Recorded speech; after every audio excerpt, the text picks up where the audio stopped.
Hey everyone, this is Lomi, and this week's a little bit different. I recently did an Ask Me Anything type thing on Instagram, and I got a couple questions about organization and productivity, and I was asked if I would do a video about how I organize my schedule to get a lot of creative stuff done.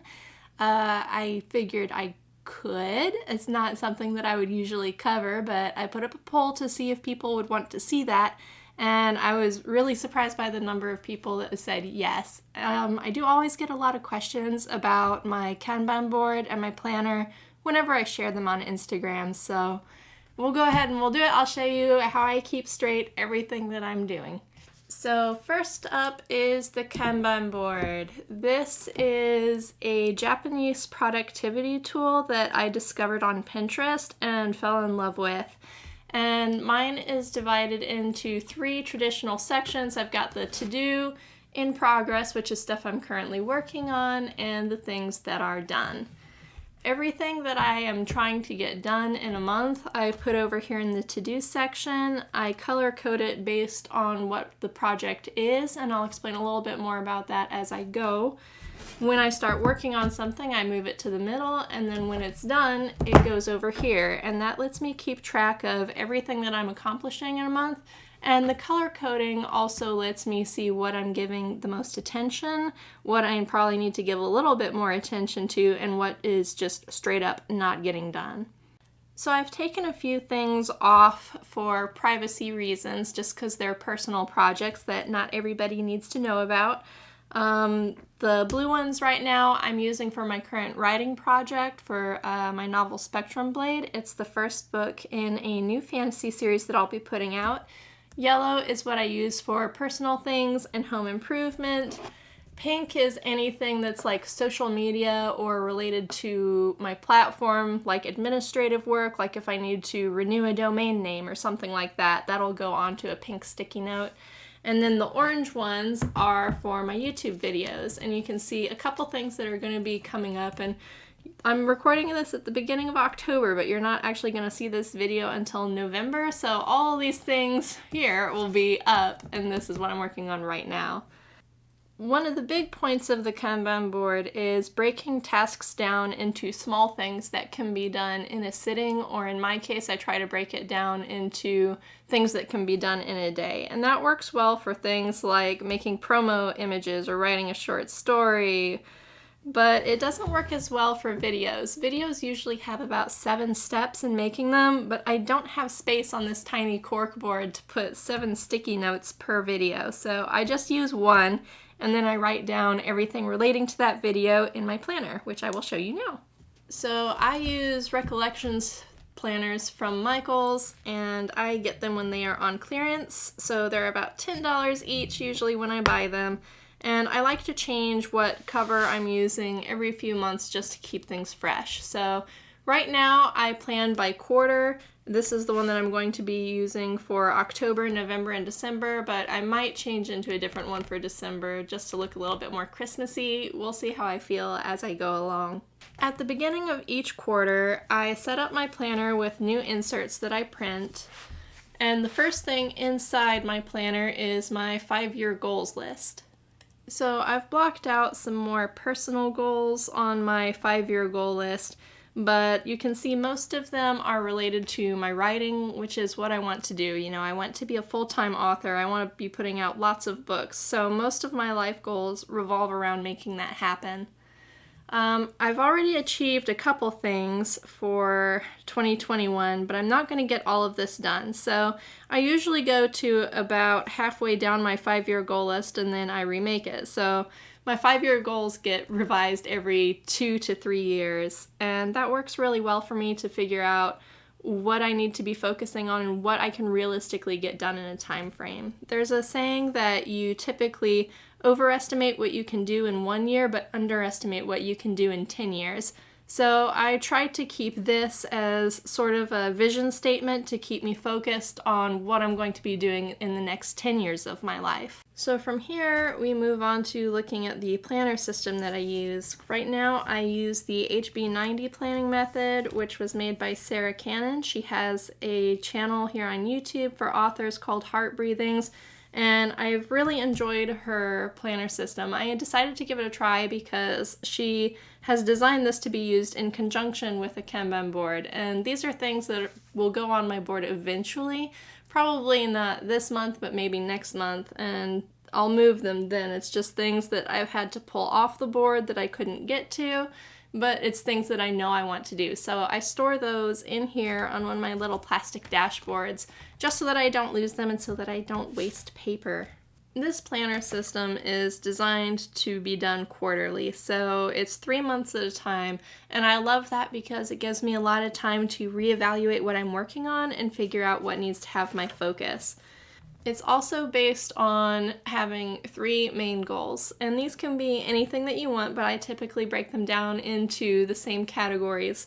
There's one that is my life goal pursuits of writing and publishing, one that's my outlet of having like the doll channel and the doll projects, and then there's one that's personal and home improvement type stuff right now because we bought a fixer-upper 2 years ago and it is still in the process of being fixed.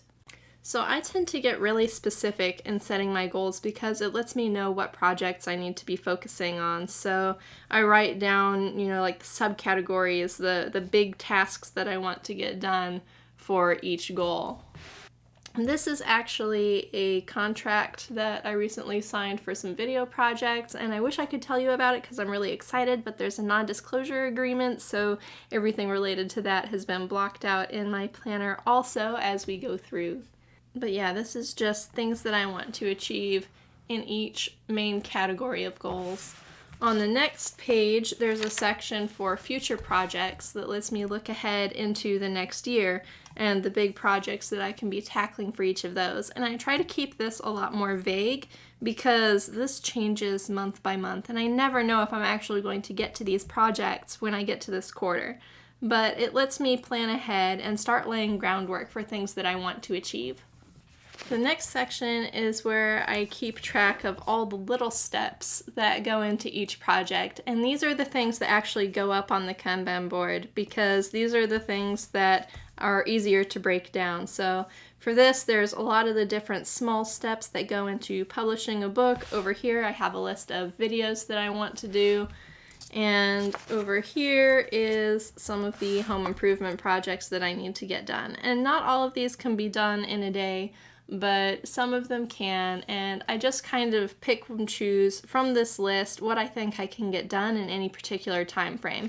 And this is for the entire 4th quarter of the year, so if I don't get to all of this, then that's okay.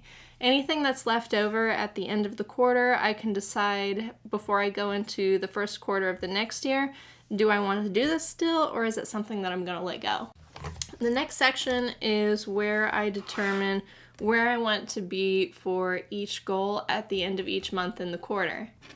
This, of course, is completely based on what my ideals are, and I probably won't get all of this done, but if I get a lot of it done, then I'll be happy. And I'm sorry for all the jump cuts, but I'm still recovering from being sick, and I still have this bad cough, so anytime I start coughing, I try to cut that out. So for example, for my October milestones, I want to have Spectrum Blade done. I want to get 4 blog posts written for my website. I need to have the cover for Spectrum Blade done, and I want to write a short story to go with it, and I also need to send out my author newsletter. For my video and hobby goals, I want to have 6 videos done, which means at least 6 steps of a project. And then home improvement, we're going to try to finish Evie's room. We're going to put down thresholds for the new flooring we just laid, and we need to spray demosser before winter. Otherwise, our roof is going to be very green come spring. And then, there's November, there's getting Spectrum Blade published, more blog posts, another newsletter, starting to write the next book in the series after Spectrum Blade. And I want to have that up to 50,000 words by the end of the year. And there's also all of my contract work here that I would like to get done, and I'm not sure if I'll be able to achieve all of it, but that's something to worry about as I go along, I suppose. Sometimes my goals are a little bit vague. I'm not really sure what big project I want to tackle for my dolls, but I want to be able to get something done that'll make a big impact on my collection before the end of the year. And that's something that I can probably work on through the videos, but one of the goals here is to get all of December's videos recorded ahead of time, and also so I can take a lot of time off from doing video stuff to write. I've been trying to do more block scheduling, which means picking like a week that I'll do nothing but video related work, and then that means the other 3 weeks out of the month I can just focus on writing, and that seems to have made me a lot more productive. So for the actual monthly calendar pages, I tend to keep these pretty clean and just write down deadlines. Like, these are the videos that I'm going to be posting on each weekend. We've got fall break from school here, and those are the only things that I really need to keep track of. If I have any like doctor's appointments or anything, they go on this page, but that's just so that I can see what's happening in the month that's really important and needs to not be overlooked. Everything else goes on the weekly pages, which I will show next. I like to mark special days like our monthly date we have on the 9th. I mark those with little stars, so that's like birthdays and anniversaries, just so that I can quickly see at a glance the really important special family days. And then I also keep these little heart stickers here in the front that I like to put on my calendar anytime something really nice or really good happens, so that I can just glance at it and see, when I've had particularly good days or special things that have happened, just as a little pick-me-up as the month goes on. So those are the big things for setting my goals, and for some people the goal setting might be something like, getting through a semester of school or trying to advance in your career. And I'm in kind of a unique position because, this is what I do full time. I just stay home and do creative stuff, but I'm also a stay-at-home parent, which is a lot more work than I thought it was going to be. But I handle all of the housekeeping and the homemaking because my husband works really long hours so that we can be able to have me home. And this works really well for my health, especially this past year, my health has been so bad. But not everybody has that opportunity. But I also focus a lot on time management just for myself, and I'll try to share a little bit about how I do that and how I schedule things to have rest time but still get stuff done. So I know it looks like a lot, but setting up the front of the planner takes me maybe 45 minutes at the beginning of every quarter.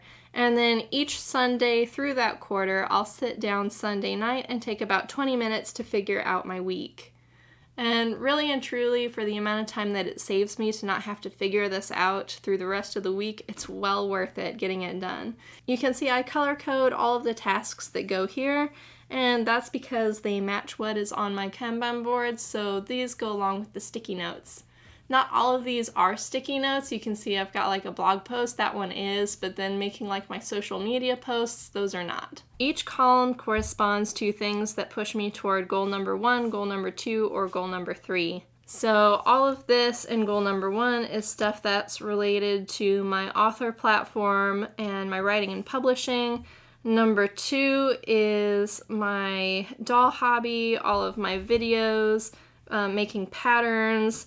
And I've also been putting the contract work that I'm doing in here just because it's also video related, so this seems like the column that it fits in best. And then goal 3 is just anything that's like home improvement or personal to-dos like washing my car and vacuuming out my husband's car. Planning out the things that need to happen each week is the first step. After I have this, then the next page is where I break down what I'm going to be doing each day. And I try to really front load my week, so the biggest and hardest tasks are the things that get done early on, because that way if one of these ends up taking more time than I initially thought it would, I can push everything else farther off into the week and still get everything done by the end. By the time you get over here to Saturday and Sunday, there is almost nothing planned because I keep these for my flex days, and anything that doesn't happen over here, I try to get it done on these days. And if there's anything that doesn't get done off this, then I can reevaluate at the beginning of next week and see which of those things are still important. And you'll notice that this is only for the big important things. So I write down school days because it helps me keep track of which days Evie is out of school or has a half day. And any appointments would go in this section as well. But otherwise, it's just big tasks. And then the little day-to-day things go on my daily pages. I mentioned on Instagram when all of this came up that a lot of my planning is based around a quote that is from, I believe, Nora Roberts, when she was asked how she can juggle being a full-time author with being a parent and having a busy family life. And she said that a lot of it is learning to juggle balls that are both glass and plastic and determining which ones are which. The glass balls are the things in your life that you cannot afford to drop or you're going to have a huge mess. And these are things like family get-togethers and the things that keep you sane. You have to value your health and really important work projects. But other things are plastic. Like if I don't get to vacuuming the car this week, what happens? We have to drive in a dirty car for another week? It's not a big deal. So that's plastic. And when you drop the ball, you let go of the plastic ones because they're just going to bounce and they'll roll away.